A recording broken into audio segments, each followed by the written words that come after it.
மாதம்தோறும் 4 million பார்வையாளர்களைச் சென்றடையும் நமது news time TN சேனலில் உங்களது விளம்பரங்கள் இடம்பெற வேண்டுமா? உடனே தொடர்பு கொள்ளுங்கள். 7603836167.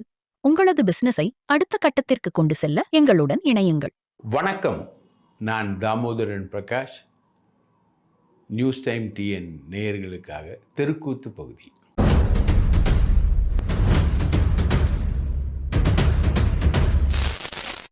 ஒரு பழமொழி இருக்குது கிராமத்தில், இன்றைக்கி தெருக்கூத்தில் அதான் முக்கியமான விஷயம். என்னென்னா, நண்டு கொழுத்தா வலையில் தங்காது அப்படின்றது தான். இன்னைக்கு நேற்றே நம்ம சொன்னோம், ஹிட்லர் மாதிரி 3 நியூஸ் சேனலை பிளாக் பண்ணி வச்சுருக்காரு விஜய் அப்படின்னு நம்ம நேற்று சொன்னோம். இன்றைக்கி அதை அங்கீகரிச்சிருக்காரு அந்த செய்தி ஒலிபரப்புத்துறை அமைச்சர் ராஜ்மோகன். அவரெல்லாம் எனக்கெலாம் ரொம்ப நல்லா தெரியும், பர்சனலாகவே அவரை நல்லா தெரியும் இல்லைங்களா. நக்கீரன் ஷோக்கெலாம் ஆங்கர் பண்ணியிருக்காரு அவர். அந்த வகையில் அவர் நல்லா தெரியும். அவர் இன்றைக்கி சொல்கிறாரு, அரசு கேபிளில் நியூஸ் தமிழ், ஜனம் ப்ளஸ் பாலிமர், இந்த 3 டிவியும் பிளாக் ஆகிருக்கு அப்படின்றது உண்மைதான். உண்மையிலே பிளாக் ஆகிருக்கு அப்படின்றத யார் ஒத்துக்கிறா? தகவல் தொழில்நுட்பம் மற்றும் செய்தி ஒலிபரப்புத்துறை அமைச்சர் அண்ணன் ராஜ்மோகன் ஒத்துக்கிறார். அதை ஒத்துக்கிட்டு அவர் அடுத்தது சொன்னது தான் சூப்பரான விஷயம். அது ஒரு டெக்னிக்கல் ஃபால்ட்டு, 80% அது தெரியல, அது ஒரு டெக்னிக்கல் ஃபால்ட்டு, அதை நாங்கள் கிளியர் பண்ணிவிடுவோம் அப்படின்னு தான் சொல்கிறார். அது எப்படிப்பா பர்டிகுலராக அந்த 3 சேனல் பிளாக் ஆகியிருக்கும், அது எப்படி பர்டிகுலராக தெரியாமல் போகும்? அது என்ன டெக்னிக்கல் எரரு? அந்த டெக்னிக்கல் எரரை உங்களால் சரி பண்ண முடியாதா? ஒளிபரப்புக்குன்னு ஒரு தனி டிபார்ட்மெண்ட் வச்சுருக்கீங்க, தனி ஐஏஎஸ் ஆஃபீஸர் இருக்காங்க. ஏற்கனவே உடுமலை ராதாகிருஷ்ணன் ஒரு ஆள், அவர் கேபிள் டிவி தலைவராக இருந்தவர். நீங்கள் பிளாக் பண்ண 2 சேனலுமே கேபிள் டிவிக்காரங்களுடைய சேனல். பாலிமரும் நியூஸ் தமிழும் தமிழகம் முழுவதும் கேபிள் டிவி நடத்துகிறவங்க சேனல். அது கொல்லம் தெருவுலேயே ஊசி விற்கிறது எப்படி உங்களுக்கு பாசிபிலிட்டி இருக்குது? எப்படி நீங்கள் அதை பண்ணுறீங்க அப்படின்றது தான் கேள்வி. டெக்னிக்கல் எரரை உங்களால் எடுக்க முடியாதா? இது பத்திரிகை துறையை மிரட்டுறது, ரைட்டுங்களா? நாங்கள் அப்படி தான் பண்ணுவோம், உங்களால் என்ன பண்ண முடியும் அப்படின்றது. ஆனால் இதுக்கு பின்னாடி ஒரு பெரிய கான்ஸ்பிரசி ஒன்று வந்திருக்கு. அதுதான் இந்த டிவிக்களை நீங்கள் பார்த்தீங்கன்னா தொடர்ந்து பத்திரிகையாளர்கள் கைது பண்ணுறாங்க. இன்றைக்கி கூட முக்தாரை கைது பண்ணியிருக்காங்க, ரைட்டுங்களா? மாரிதாஸை கைது பண்ணி விடுவிச்சிட்டாங்க. திருச்சி சூர்யா சிறையில் இருக்கார். முக்தாரை இன்றைக்கி கைது பண்ணுறாங்க. சில பேர் சில பத்திரிகையாளர்கள் ஒரு நாள் ஒருத்தர் இந்த கவர்மெண்ட்டுக்கு அகெயின்ஸ்டாக பேசினார். அடுத்த நாள் அவரை கூப்பிட்டு ரேட் பேசி அவர் அரசுக்கு ஆதரவாக பேசுகிறார், எடப்பாடிக்கு எதிராக பேசுகிறார். இவ்வளோ நாள் எடப்பாடிக்கு ஆதரவாக பேசிக்கிட்டு இருந்தார். அவர் இப்போ எடப்பாடிக்கு எதிராக பேசுகிறார். எடப்பாடிலாம் ஒரு தலைவரா? அவர் கேள்வி கேட்குறாருங்க. தாவேக்கா ஆட்சி நீடிக்கக்கூடாதுன்னு நினைக்கிற எடப்பாடி ஒரு தலைவரான்னு அவர் கேள்வி கேட்குறாரு. அப்போ ரேட்டு செட்டில் ஆகிடுச்சு, ரைட்டுங்களா?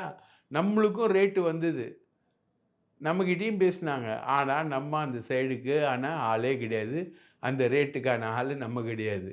அதனால் நம்ம விமர்சனங்களாக வைப்போம். இப்படி ஒரு சைடில் இவங்களை எதிர்க்கக்கூடிய பத்திரிகையாளர்களை சிறையில் தள்ளுறது, டிவிக்கில் பிளாக் பண்ணுறது, மோசமாக பிளாக் பண்ணுறது. அந்த பிளாக் பண்ணுற விஷயத்தை இது ஒரு ஹிட்லர் சமாச்சாரம், ஹிட்லருடைய நடவடிக்கை அப்படின்னு நம்ம சொன்ன உடனே, ஆமாம் நாங்கள் பிளாக் பண்ணுறோம், 80% பிளாக் ஆகிருக்குன்னு தைரியமாக நெஞ்சை உயர்த்தி ஒரு மினிஸ்டரே பேசுறது. இந்த டிவி நிறுவனங்கள் எல்லாமே இவங்களுக்கு ஃபேவராக இயங்கின டிவி நிறுவனங்கள். அவங்களுக்கே மிரட்டல். ஏன்னா அவங்க இந்த கிரைம் செய்திகள்லாம் நிறைய போடுறாங்க, தமிழ்நாடு முழுக்க நடக்கக்கூடிய கிரைம் செய்திகளை போடுறாங்கன்னு அவங்கள டோட்டலாக பிளாக் பண்ணுறது, கம்ப்ளீட்டாக பிளாக் பண்ணி இப்போ வச்சுருக்காங்க. இது அராஜகம் இல்லைங்களாங்க? இதுதான மாற்றம்? ஜனநாயக ரீதியிலான மாற்றம் என்பது இந்த மாதிரி நடவடிக்கைகள் தான் மாற்றமா? எதிர் யாராவது எதிர்த்து பேசினா கூப்பிட்டு செட்டில்மெண்ட் பேசிடுறது. அவங்க ஓப்பனா ஒரு நாள் அதாவது ஆதரிக்கிறதுக்கும், எதிர்க்கிறதுக்கும் ஒரு கொஞ்ச நாள் கேப்பாவது இருந்தா பரவால்ல. நேத்து பயங்கரமா எதிர்த்துட்டு, இன்னைக்கு பயங்கரமா ஆதரிச்சு பேசினா, சந்தேகம் வராதுங்க. ரேட்டு பேசிட்டீங்கன்னு. ரேட்டும் பேசுறீங்க. அது கொஞ்சம் மறைமுகமா செய்யக்கூடாதா? பச்சையா செய்றீங்க. அந்த குறிப்பிட்ட நபர் வந்து ரேட்டுக்கு அடிபணிகிறவர்ன்னு உலகத்துக்கே தெரியும். ரைட்டா? அவர கூப்பிட்டு உட்கார வச்சு ரேட்டு பேசிட்டீங்கன்றது பச்சையா தெரியுது. இது ஒரு சைடுல வந்து உங்கள எதிர்க்கக்கூடிய பத்திரிகையாளர்கள கைது பண்றது, மத்தவங்களுக்கு ரேட் பேசுறது, டிவிக்கள வந்து பிளாக் பண்றது. எங்க பவர தெரியுமா உங்களுக்கு? நாங்க உங்கள என்ன பண்ணுவோம் தெரியுமா? நீங்க உங்க பிசினஸே பண்ண முடியாது. இப்போ நீங்க பிளாக்குக்குள்ள போனீங்கன்னா என்னன்னா, பிளாக் ஆயிடுச்சுன்ற செய்தி வெளியில போச்சுன்னா, அவங்களுடைய அட்வர்டைஸ்மென்ட் ரெவென்யூ வந்து மிக மோசமா பாதிக்கப்படும். அவங்களுடைய வயித்து பொழப்புல கை வைக்கிற கதை இது. இந்த பிளாக்கேஜ்ன்றது அவங்களுடைய வயித்து பொழப்புல கை வைக்கிறது. இது ஒரு சைடுல ஏன் நடக்குது அப்படின்னு நம்ம ஆராயும்போது தான் ஒரு சதித்திட்டம் வந்து வெளிய வருது. ரைட்டுங்களா? இப்போ பருப்புக்கு டெண்டர் குடுத்துட்டாங்க. ரைட்டுங்களா? அத வந்து ஒரு டாட்டா நிறுவனம் தான் அந்த டெண்டர எடுத்திருக்கு. அந்த டெண்டர் வந்து 76,000 டன்னு பருப்புக்கு டெண்டரே குடுக்கல. நிர்வாகம் சீர்குலைஞ்சு கிடக்குதுன்னு நம்ம சொன்னோம். இப்ப பருப்புக்கு டெண்டர் குடுத்துட்டாங்க. 76,000 டன்னுக்கு டெண்டர் குடுத்துருக்காங்க. அத வந்து 9 நிறுவனங்கள் அத எடுத்திருக்கு. அதுல முக்கியமா வந்து டாட்டா நிறுவனம் வந்து எடுத்திருக்கு. ரைட்டா? L1ன்னு போட்டு குடுத்துருக்காங்க. அது போன ஆட்சியில என்ன குடுத்தீங்களோ அதே டெண்டர் தான் இந்த முறை. ஏதோ ஒரு சில கோடிகள் குறைஞ்சிருக்கு அவ்வளவுதான். ஆனா, அதே டெண்டருக்கு, அதே ப்ராசஸ்க்கு குடுக்கறதுல வந்து முறைகேடு நடக்குமா? நடக்காதா? அப்படின்றது ஒரு பெரிய விவகாரமா போயிட்டுருக்கு. இந்த முறைகேடுகள் வந்து எங்க போய் நிக்குதுன்னா, இந்த டிவி விவகாரத்துல போய் நிக்குது. இவங்க வந்து ஒரு முக்கியமான ஒரு டிவிய விலை பேசிட்டதா சொல்றாங்க. ஆனா, அந்த டிவி பொறுத்தவரைக்கும் தமிழ்நாட்டிலேயே மிக பழமையான நிறுவனம் நடத்தக்கூடிய, பத்திரிகை நிறுவனம் நடத்தக்கூடிய டிவி. அதெல்லாம் அந்த மாரி விலை போகுமான்றது ஒரு பெரிய சந்தேகம் இருக்கு. ஆனா, அந்த டிவிய வந்து இவங்க வாங்கிட்டாங்க. அப்படின்ற ஒரு செய்தியும் போது, இல்ல அந்த டிவி வந்து இவங்களுக்கு ஃபேவரா நியூஸ் போடும் அப்படின்ற ஒரு நிலவரமும் ஓடிக்கிட்டு இருக்கு. இதுக்கு நடுவுல இவங்க வந்து வெற்றி டிவின்னு ஒரு டிவிய ஆரம்பிக்கிறாங்க. ரைட்டுங்களா? அது வந்து ஒண்ணு வந்து சென்னையிலேருந்து செயல்படும். ரைட்டா? அத வந்து சென்னையிலேருந்து செயல்படக்கூடிய அந்த டிவிய வந்து சிங்காரவேலன் அப்படின்னு ஒரு புரொடியூசர், சினிமா புரொடியூசர் வந்து அந்த வெற்றி டிவிய ஆரம்பிக்கிறதா, அது சென்னையிலேருந்து செயல்படுற மாதிரி ஒரு விஷயம்ன்றத ரெடி பண்றாங்க. இன்னொரு அதே வெற்றி டிவி வந்து கோயம்புத்தூர்லயும் ஆரம்பிக்கிறாங்க. கோயம்புத்தூர்ல ஆரம்பிக்கிற டிவி வந்து முழுக்க, அந்த ஏரியா முழுக்க பாலிமர் டிவியுடைய கேபிள் டிவியில இருக்கக்கூடிய ஒரு விஷயம். அங்க வந்து பாலிமர் டிவிக்கு போட்டியா இவங்க கேபிள் நிறுவனமும் ஆரம்பிக்கிறாங்க. அங்க வந்து ஆரம்பிச்சு அந்த வெற்றி டிவிய வந்து கோயம்புத்தூர் வச் ஆஃபீஸ்ல நிர்வாகம் பண்ண போறது மார்ட்டின். இப்போ சென்னையிலயும் டிவி ஆரம்பிக்கிறீங்க, கோயம்புத்தூர்லயும் டிவி ஆரம்பிக்கிறீங்க. அத வந்து இது பண்றீங்க. இது இல்லாம ஆதவ் வந்து ஒரு தனியா ஒரு டிவிய வந்து ஆரம்பிக்க போறாரு. மொத்தம் வந்து 3 சேனல் வந்து இவங்க வந்து ஆரம்பிக்க போறாங்க. இந்த 3 சேனல லான்ச் பண்றதுக்காக தான், இப்போ இயங்கிக்கிட்டு இருக்க டிவிக்கள் மேல தடைய கொண்டு வராங்க இவங்க. இவங்க டிவி எப்படி லான்ச் ஆகுது, போகுது, அதுக்கான டெக்னிக்கல் ஏற்பாடுகள் எல்லாத்தையும் பார்க்கறதுக்காக தான் இவங்க பண்ணிக்கிட்டு இருக்காங்க. எல்லா வேலையும் பண்ணிக்கிட்டு இருக்காங்க. இது வந்து பிஜேபி கிட்ட இவங்க வந்து அந்த டிவிய ஆரம்பிக்கிறதுக்கான எல்லா உதவியும் டெல்லியில ஒர்க் பண்ணிக்கிட்டு இருக்காங்க. அங்க வந்து இவங்களுக்கு வந்து சரியான கிரீன் சிக்னல் வந்து பெரிய அளவுக்கு கிடைக்கல அப்படின்னு. டெல்லியில வந்து சிபிஐ கேஸ் வந்து விஜய்க்கு எதிரா இருக்கு அங்க. அந்த கேஸ வந்து அவங்க எப்படி ஹேண்டில் பண்ண போறாங்க?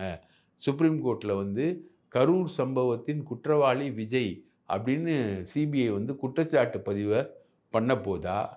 இல்ல சிபிஐ விஜய் மேல முதல்வரா இருக்கக்கூடிய விஜய் மேல குற்றங்கள சிபிஐ சுமத்த போதா? அப்படின்றது ஒரு சைடு வந்து நடந்துகிட்டு இருக்கு. அது இல்லாம ரொம்ப கோவமா இருக்காங்க பிஜேபி.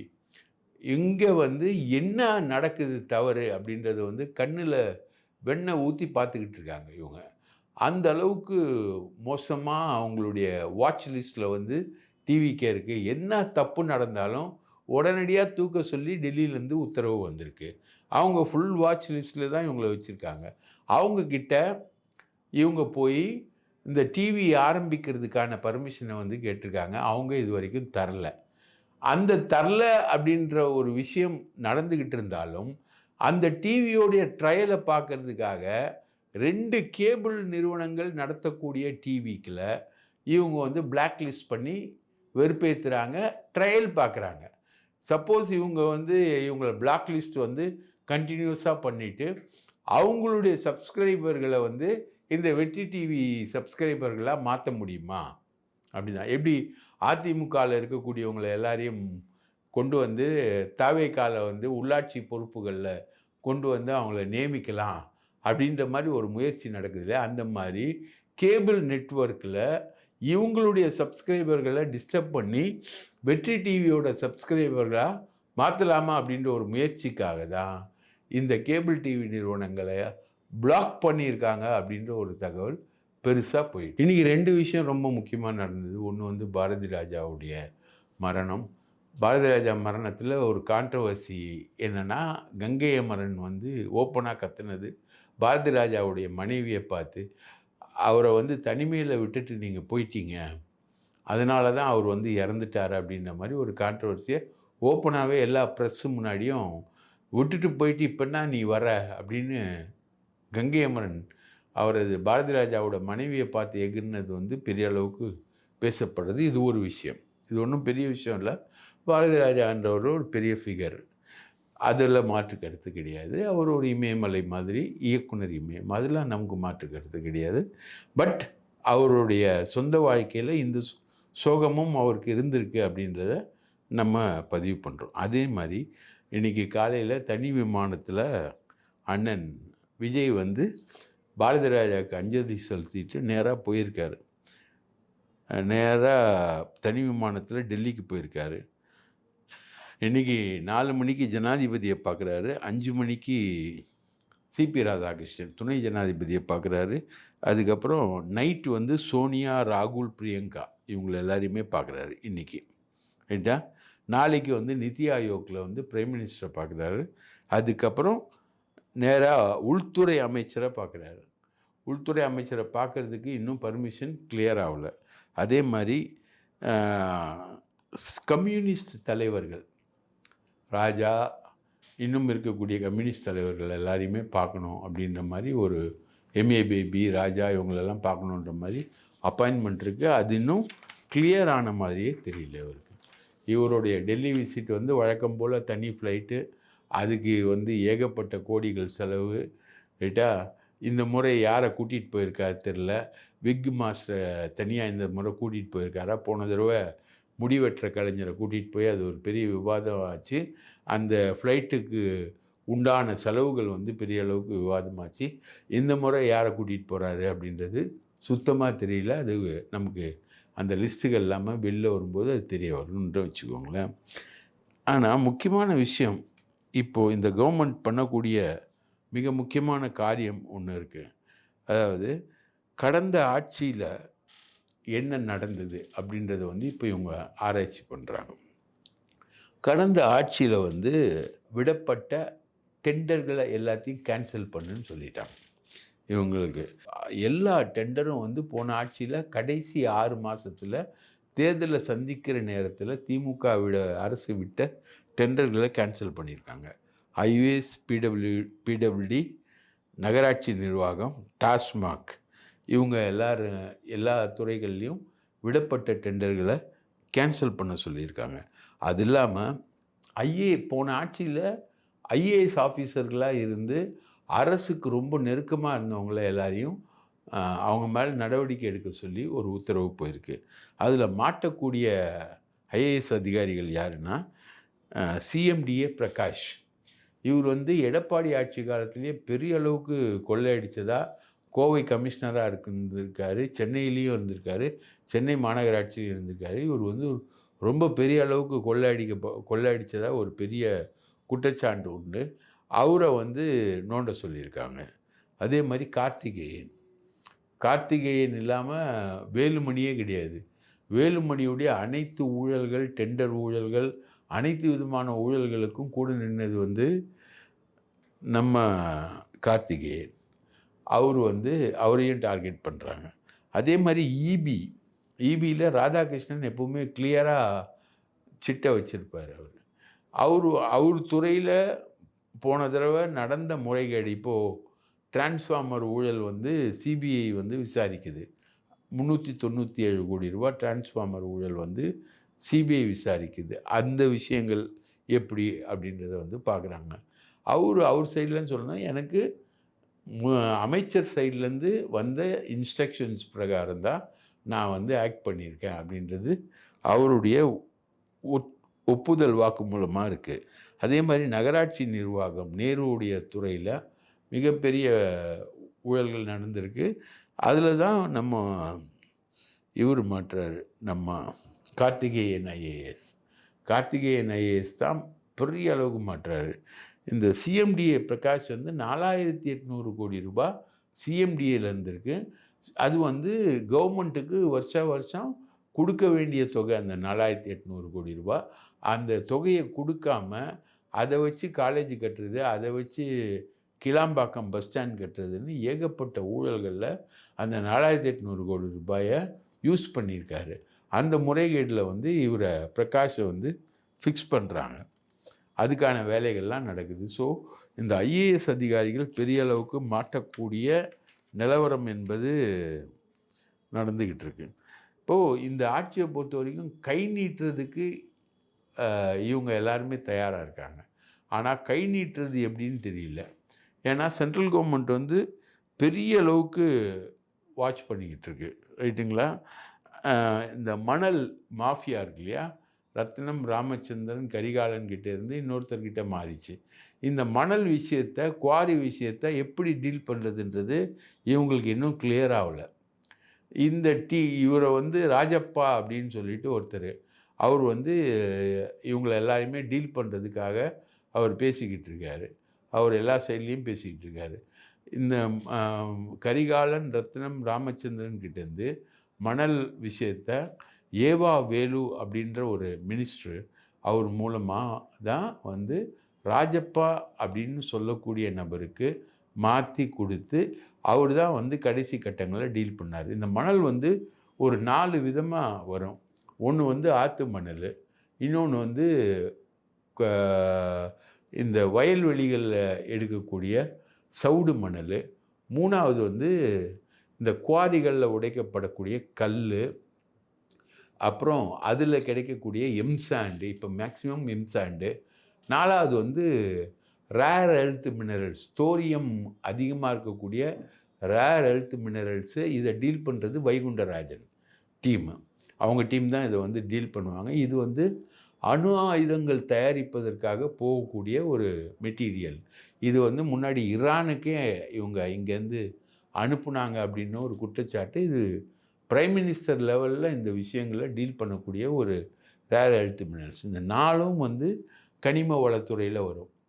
இது எல்லாத்துக்குமே வந்து ஹோல்சேல் ப்ரொப்ரேட்டராக இருந்தது கரிகாலன், ரத்னம், ராமச்சந்திரன். அந்த 3 விஷயங்கள்ல 3 பேர்கிட்ட இருந்தும் கடைசி கட்டத்தில் இவங்க கொள்ளை அடிக்கிறாங்கன்ற அலிகேஷன்ஸ் வந்து பெரிய அளவுக்கு போச்சு.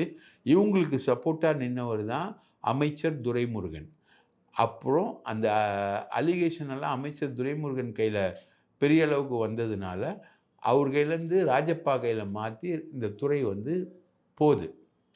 இப்போது ராஜப்பா வந்து வெயிட்டான பேக்கேஜுகளில் இந்த கவர்மெண்ட்டுக்கு லஞ்சம் கொடுக்கறதுக்கு தயாராக இருக்கார். இதோட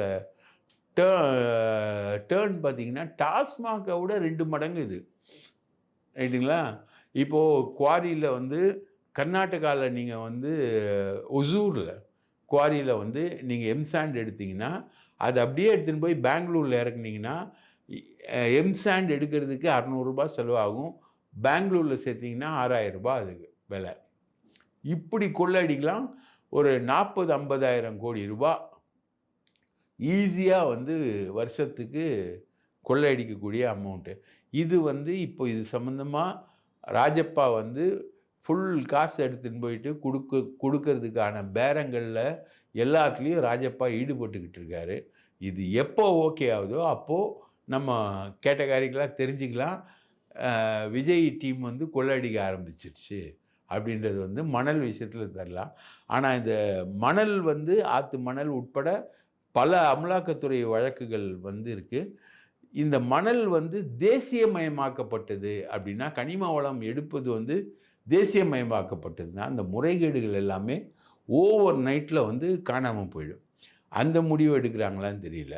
இவங்க லாட்டரியில இன்னும் முடிவு எடுக்கல. கேசினோ பார்ல இன்னும் முடிவு எடுக்கல. மதுபானங்கள் வந்து தனியார் மயப்படுத்துறதுல ஒரு பெரிய இஷ்யூ போயிட்டுருக்கு. நீங்க மதுக்கடைகள தனியார் மயப்படுத்தினா, அவங்க நேரடியா அ மதுபான நிறுவனங்கள் கிட்டேருந்து பர்ச்சேஸ் பண்ணிக்கலாம். சில மதுக்கடைகள் வந்து தமிழ்நாட்டுல ஒரு நாளைக்கு ரூ. 2,00,000 வியாபாரம் போகுது. அவங்க கிட்ட என்ன மாரி நெகோசியேஷன்ஸ் இப்போ போயிட்டுருக்குன்னா, ஒரு மதுக்கடைகள வந்து நீங்க வந்து 1 வருஷத்துக்கு ரூ. 1,00,00,000 குடுத்துடணும். பார நீங்க நடத்திக்கலாம். மதுபானங்கள நீங்க பர்ச்சேஸ் பண்ணிக்கலாம். பாரு, மதுபானம் எல்லாத்தையுமே நீங்க பர்ச்சேஸ் பண்ணிக்கலாம். நீங்க வந்து ரூ. 1,00,00,000 குடுக்கணும் அப்படின்ற மாரி ஒரு நெகோசியேஷன் போது. நம்ம திருப்பியும் சொல்றோம். மணல் விஷயத்திலயும் இன்னும் முடிவெடுக்கல. லாட்டரி விஷயத்திலயும் இன்னும் முடிவெடுக்கல. கனிம வளத்திலயும் இன்னும் முடிவெடுக்கல. இந்த 3 விஷயங்கள்ல வந்து இந்த கவர்மெண்ட் முடிவெடுக்கும்போது, நமக்கு நல்லா தெரிஞ்சிரும். இது போன கவர்மெண்ட்டா, இன்னைக்கு இருக்க கவர்மெண்ட்டான்னு தெரிஞ்சிரும். பருப்பு விஷயத்தில இப்ப தெரிஞ்சிருச்சு. போன கவர்மெண்ட் செஞ்ச அதே வேலைய தான் இந்த கவர்மெண்ட் வந்து செஞ்சிருக்கு. அதே மாரி தான் டெண்டர் குடுத்துருக்காங்க. L1 வச்சு 9 கம்பெனிகளுக்கு டெண்டர் குடுத்துருக்காங்க. 76,000 டன் பருப்பு வந்து வாங்குறாங்க. அது ரேஷன் கடைகளுக்கு கொண்டு போகுது. ஸோ, இப்ப பருப்பு மாட்டிக்கிச்சு. இப்ப நம்ம சொல்ற மதுபானமும், கனிம வளத்துறையும், லாட்டரியும் வந்து மாட்டல. அதே மாரி 3 டிவிக்கள பிளாக் பண்ண இந்த கருத்து சுதந்திர பறிப்பு, பத்திரிகையாளர்கள கைது பண்றது, தேவையான பத்திரிகையாளர்கள வந்து அ த அவங்களுக்கே உரிய காச குடுத்து, அவங்கள வந்து ஆட்சிக்கு ஆதரவா தயார் பண்றது, இந்த மாரி ஒரு மிக்ஸ்ல வந்து போறாங்க. கருத்து சுதந்திரத்தில இவங்க ரொம்ப மைனஸா போயிட்டுருக்காங்க. இந்த டெண்டர் விஷயங்கள்ல கொஞ்சம் தயக்கத்தோட இருக்காங்க. மத்திய அரசு வந்து இவங்க மேல பாய தயாரா இருக்கு. அப்படின்றத இவங்க வந்து கவனத்தில கொள்ளணும். அடுத்து வரக்கூடிய நாட்கள் வந்து மத்திய அரசு பாயக்கூடிய நாட்களா இவர்கள் அமைத்து விடக்கூடாது என்கிற எச்சரிக்கையை நாம தெரிவிக்கிறோம். இன்னும் ஊழல் மயமாகவில்லை. ஆனால் ஆவதற்கான எல்லையில வந்து இது நிக்குது. எப்பவுமே பார்த்துக்கோங்க, உடம்புல 96 டிகிரி, 97 டிகிரி இருக்கிற வரைக்கும் உங்களுக்கு ஜுரம் இல்ல. அது 100 டிகிரிய தாண்டும்போது உங்களுக்கு ஜுரம். புரியுதுங்களா? அ நீர் வந்து அ கொதிக்கிற வரைக்கும் ஒண்ணுமே இல்ல. அது 100 டிகிரி கிட்ட வரும்போது கொதித்து ஆவியாகும். அப்பதான் நீரோட நிலை மாற்றம் வரும். ஸோ, ஒரு நிலை மாற்றத்த நோக்கி விஜய் அரசு வேகமா போயிட்டுருக்கு. அதுக்கான எல்லா வேலையும் நடந்துகிட்டு இருக்கு அப்படின்றத வந்து நம்ம இந்த அரசுக்கு ஒரு எச்சரிக்கையா தான் நம்ம தெரிவிக்கிறோம். நன்றி, வணக்கம்.